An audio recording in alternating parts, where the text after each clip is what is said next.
Hey, bonjour à tous, c'est Pokéglisse et aujourd'hui on se retrouve pour la review des épisodes 1 et 2 de l'arc épée et bouclier de l'anime Pokémon qui sont sortis tout dernièrement.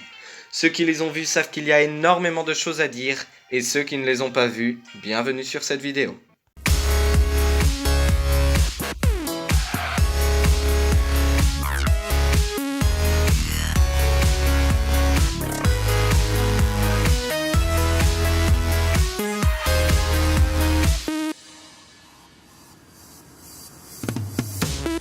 Avant de commencer, je vais d'abord résumer un peu le premier épisode. Sacha et Go vont dans la région de Galar pour enquêter sur des problèmes du Dynamax qui sont en train de frapper dans la région et qui sont causés par le président Chez-Rose et sa secrétaire Liv. Ils arrivent dans la région mais leur train tombe en panne et attirés par un sapero, ils se rendent dans la forêt de Sleepwood et se perdent. Et c'est là que l'histoire commence. Alors avant de débuter avec les théories, je voulais dire que ça faisait longtemps que j'avais été aussi hypé par un arc Pokémon. Depuis que le trailer est sorti, je n'attendais que ces épisodes. Et j'avoue que j'ai absolument pas été déçu. Et je vais même dire que j'ai vu les deux meilleurs épisodes Pokémon depuis longtemps. En même temps, comment ne pas aimer quand on a Zacian, Zamazenta, Tarak, Chez-Rose et plein d'autres personnages importants dans un seul épisode. Sans oublier qu'on avait des superbes OST qu'on a eu tout le long. Avec une pensée pour celle de Zacian et Zamazenta qui pour l'instant est une, voire ma préférée de cette génération. En fait, dès que Sacha et Go se sont perdus, ils ont croisé chacun un légendaire. Sacha a croisé Zacian et Go Zamazenta. Et comme dans les jeux, ils étaient impossibles à toucher ni à capturer. Et ils sont partis en laissant Sacha et Go évanouis.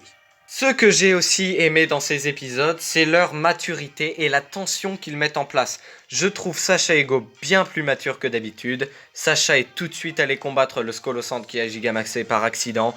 Et je trouve même que ces épisodes sont plus réalistes, justement grâce à la tension qu'ils m'ont fait ressentir.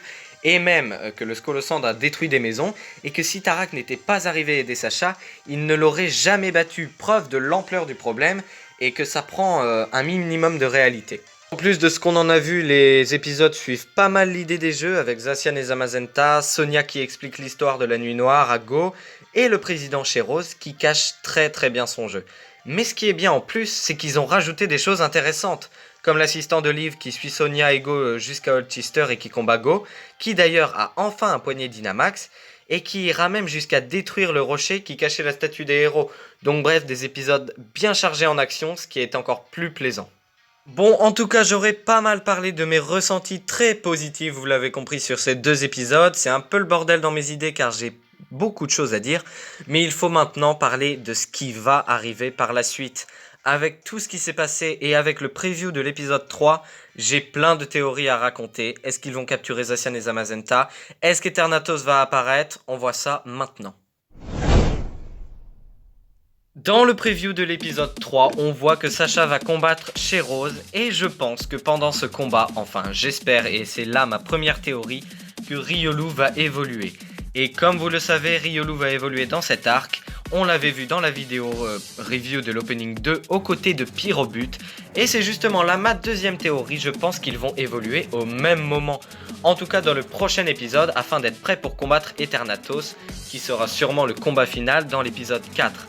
À moins qu'ils évoluent ensemble contre Eternatus, ce qui serait aussi, voire même encore mieux. Ma troisième théorie concerne, elle, l'apparition d'Eternatus. Je suis convaincu qu'il apparaîtra dans l'épisode 3, donc le suivant. Et on en a d'ailleurs la preuve avec cette image du preview que j'ai bien analysé d'ailleurs, durant le combat de Sacha contre Chez-Rose, qui nous prouve qu'Eternatus va faire sa deuxième apparition dans l'anime, sûrement en détruisant la tour de combat comme on le voit sur cette image ou sur celle-ci. Bien évidemment, ma dernière théorie concerne Zacian et Zamazenta pour combattre Eternatus et je ne pense pas que Sacha et Go vont les capturer. Je pense que comme dans les jeux, ils vont apparaître pour combattre Eternatus et juste obéir à Sacha et Go, mais sans être capturés.